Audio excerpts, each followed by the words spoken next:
What's up, YouTube? It's Fortune's Fiend here with the deck profile vid for my Chaos Fortunes deck. I'm not going to waste any time. Let's go ahead and get right into it.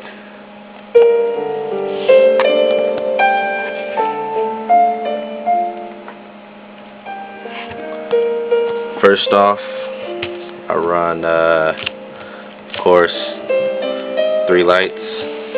Move this over here, because these are basically your main searches for the deck. I mean, they get any Fortune Lady in your deck and it leaves the field, so that's good.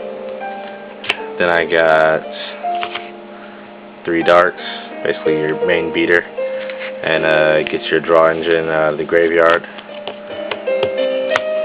Then I got 3 waters for draw power, and when these guys really get going, they can get your hand pretty big. I've had some massive hands before. And then I have just 1 fire, because it's nice to be able to pop a monster and do destructive damage, but it can get negated really easily, and it's like a vulnerable target when you use it, so I don't use too many of them. And then I run 2 Raimes. Basically what these do is they search a level 2 or lower light monster, so it's a good way to add light to your hand if you don't have it. Just set this down, let it get destroyed, and go in for light and start your engine up. And then I call it Chaos Fortune because I run 2 Chaos Sorcerers, and basically these are like my main focus is to get Chaos Sorcerer out, and just probably play lights and darks in the graveyard and run that. So 2 Chaos. I would run 3, but 3 is kind of overkill for me, so I just run 2. I got a Tragodia here, and because I think it's better than Gores, because you don't get the tokens, but you can use it if even if it's not a direct attack. Like if they hit one of my monsters and I take damage, I can use Trag. And with the draw engine I have from water, I can make my hand pretty big, and Gores can become, Trag can become pretty powerful. So I think he's better than Gores for this deck. And I have a Battle Fader, because let's face it, I find myself sometimes taking a direct hit, and Battle Fader is a good way to stop that for 1 turn. And it's kind of hard to stop Battle Fader, so it's good. I run 1 Effect Veiler, because every once in a while it's nice to negate that effect that could possibly turn the tide for you. So your opponent's like going for their monster combo, and you just come out with, you know, Effect Veiler and stop it. So, and then I'm play testing Earthbound Immortal, because I know it's pretty good with the Future Vision. So if you summon it, it gets removed from the field, and then its effect goes off. But so far it's been kind of situational, so I might take it out. But something to try. Then I run 3 Future Visions. I ran 2 for a while and found I didn't get it enough, so I added a 3rd one because it's just really, really, really important. Like, the deck is way too slow without Future Visions. You have to have it out there. And then with Future Visions, I run 3 Fortune's Future.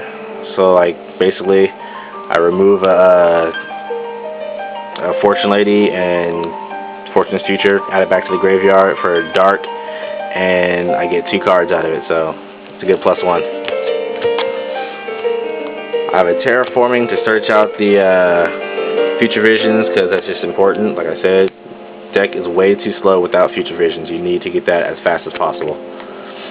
And Monster Reborn staple, Giant Grenade staple, 2 MST staple, dropping the camera here, sorry, Book staple, and I have Foolish Burial just in case you don't get that, your draw engine's kind of slow. You can throw a water in the graveyard for your dark. Nice way to, or if you need something for Chaos, you can Foolish for Chaos.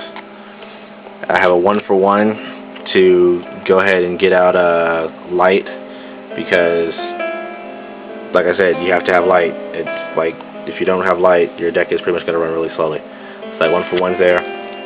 And then one thing I don't see a lot of people running is Magical Dimensions. Magical Dimensions to me are important. I mean, these can stop Stardust, and if you don't use the 2nd effect, it's really good for triggering Light's effect.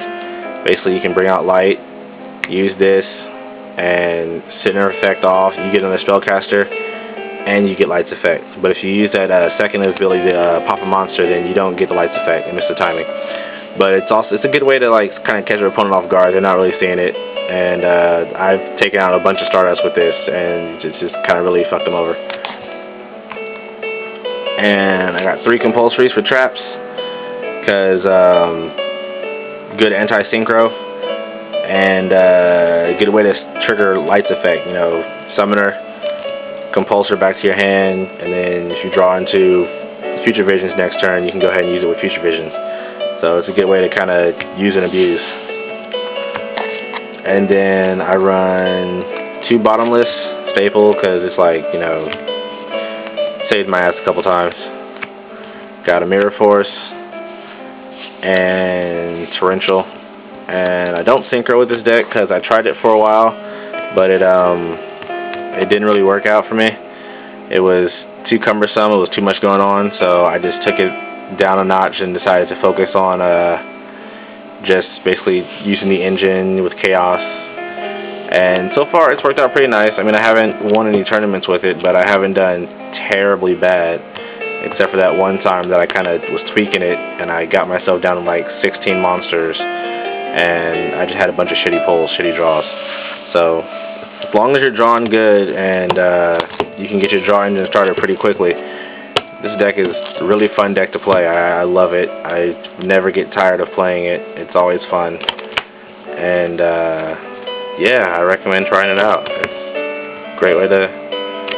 It's something different because not too many people play it, so something different. But anyway, Fortune's Fiend is out.